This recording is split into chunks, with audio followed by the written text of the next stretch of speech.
Hello friends, welcome to my channel. Friends, rice కార్డుకి సంబంధించి కొన్ని డాక్యుమెంట్స్ అయితే సిద్ధంగా ఉంచుకోవాలి. అంటే కొత్తగా అప్లై చేయాలన్నా సరే, కార్డు విభజన చేయాలన్నా అన్ని డీటెయిల్స్ కోసం ఈ వీడియోలో చెప్తాను.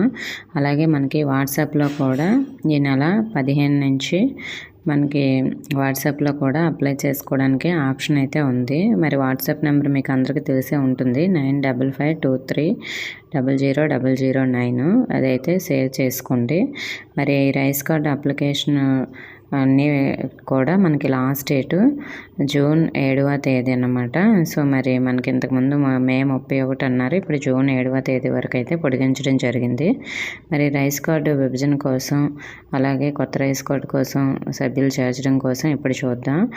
కుటుంబ వార్షిక ఆదాయము 1.2 లక్షలకు లోపుగా ఉండాలి కొత్తగా రైస్ కార్డు అప్లై చేయాలంటే. నెక్స్ట్ మనకి 6 దశల ప్రమాణాలను కూడా కలిగి ఉండాలి. అంటే 6 స్టెప్ వెరిఫికేషన్ అనేది కలిగి ఉండాలి. దానికి సంబంధించి మీకు తెలిసే ఉంటుంది కదా, 300 యూనిట్స్లో కరెంటు బిల్లు, అలాగే 4 వీలర్ ఉండకూడదు. ఇలా అన్నీ కూడా మనకి ఈ 6 స్టెప్ వెరిఫికేషన్ కూడా వాళ్ళు చూస్తారు. GSWS హౌస్ హోల్డ్ డేటాబేస్ నందు నమోదయ్యి ఉండాలి. వారిలో ఎవరికి రైస్ కార్డు ఉండకూడదు. అలా అయితేనే కొత్తగా రైస్ కార్డుగా అప్లై చేసుకోవడానికి అవుతుంది. నెక్స్ట్ దీనికి అవసరమైన డాక్యుమెంట్స్ ఏమిటంటే కుటుంబ సభ్యుల ఆధార్ కార్డులు అన్నమాట. మరి సభ్యుల్ని చేర్చడం అంటే రైస్ కార్డులో ఎవరైనా యాడ్ చేయడం కోసం వివాహము అంటే అయిన వాళ్ళు కానీ, లేదంటే జననం ద్వారా కుటుంబంలో మార్పు అంటే ఎవరైనా కొత్తగా పిల్లలు పుడతారు కదా, వాళ్ళ కోసము. నెక్స్ట్ మ్యారేజ్ అయిన వాళ్ళ కోసం మాత్రమే ఈ ఆప్షన్ అనేది యూజ్ అవుతుంది. దీనికి సంబంధించిన అవసరమైన డాక్యుమెంట్స్ ఏమిటంటే మనకి మ్యారేజ్ సర్టిఫికేట్, మ్యారేజ్ అయిన వాళ్ళకైతే వివాహ సమయంలో తీసిన ఫోటో కూడా ఉండాలి. నెక్స్ట్ ఎవరైతే పుట్టారో వాళ్ళకి డేట్ ఆఫ్ బర్త్ సర్టిఫికేట్ ఉండాలి. వాళ్ళని యాడ్ చేయాలంటే పిల్లల్ని చేర్చాల్సిన వ్యక్తి యొక్క ఆధార్ కార్డు ఉండాలి. ప్రస్తుతం ఉన్న రైస్ కార్డు కూడా ఉండాలి. ప్రస్తుతం రైస్ కార్డు హోల్డర్ యొక్క ఆధార్ కార్డు ఉండాలి. నెక్స్ట్ రైస్ కార్డు విభజన కోసం అయితే ఒకే కార్డులో 2 కుటుంబాలు ఉన్నప్పుడు మాత్రమే ఈ విభజన అవుతుందన్నమాట.